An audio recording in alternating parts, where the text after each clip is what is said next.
Hello বন্ধুরা, কেমন আছে সবাই? তো আজকে আমি আমার ফ্রেন্ডের বাড়ি চলে গেছিলাম পার্টি করতে, মানে গার্লস পার্টি।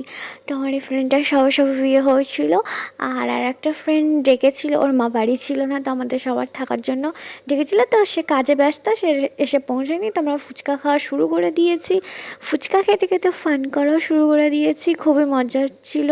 তো ওর জন্য ওয়েট করছিলাম কখনো আসবে, তো আসছিল না বলে আমরা সবাই ফুচকা খাচ্ছি, গল্প করছি, মজা করছি। তারপর ও আমাদের নিতে চলে এসছে 9:30টার সময়। 9:30টার সময় হেঁটে হেঁটে আমরা ওদের বাড়ি যাচ্ছি। ওদের আর একটা ফ্রেন্ডের বাড়ি থেকে ওর বাড়িটা একটু কাছাকাছি ছিল, তো যাচ্ছিলাম। গিয়ে ওনার ব্যবসার কাজ শুরু হয়ে গেছে, জিনিস দেখাচ্ছে। তো এই ছোটো নাইটিটা আমার মেয়ের জন্য ও আমাকে আগে থেকে গিফট করে দিয়েছে, তো আমি খুবই খুশি। তারপর সব জিনিসপত্র দেখা শোনার পর আমরা সবাই বিরিয়ানি খাওয়ার জন্য রেডি হয়ে গেছি। বিরিয়ানি দাদাকে আনতে বলেছি, বিরিয়ানি আনা হয়ে গেছে আমাদের ফেভারিট দোকান থেকে। তো বিরিয়ানিতে নিয়েই ঝামেলা শুরু হয়ে গেছে, কার পাতে লেগ পিস পড়বে। এ বলছে আমাকে দিবি, ও বলছে আমাদের দিবি।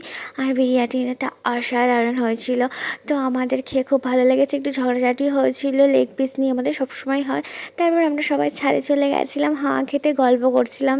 থাকলে হয়, সবার মুখ তো এখানে দেখানো যাবে না, একটু প্রবলেম আছে। তো আমরা অনেকেই ছিলাম, তো সবাই মিলে গল্প টল্প করে খাওয়া দাওয়া করে আবার সকালবেলায় উঠে পড়েছি। আমাকে বাড়ি যেতে হবে, মা ফোন করে বলেছে যে আমার বোনের রিসেপশন, তো যেতে হবে। তো সকালবেলা টিফিন করে ছাদে চলে গেছিলাম।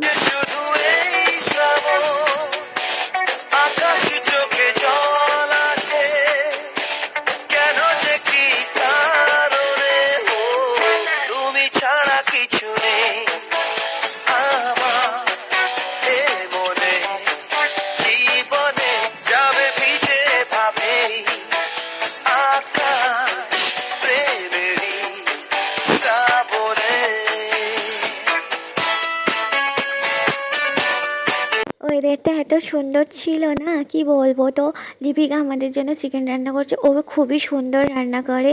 তো রান্না না খেয়ে তার বাড়ি যেতে পারি না, তো তাড়াতাড়ি খাওয়া দাওয়া করে বার হয়ে বেড়াচ্ছি। মুডটা ভালো নেই, আমাদের 2 দিন থাকার কথা ছিল, তো বাড়ি চলে যাচ্ছি রিসেপশনের জন্য।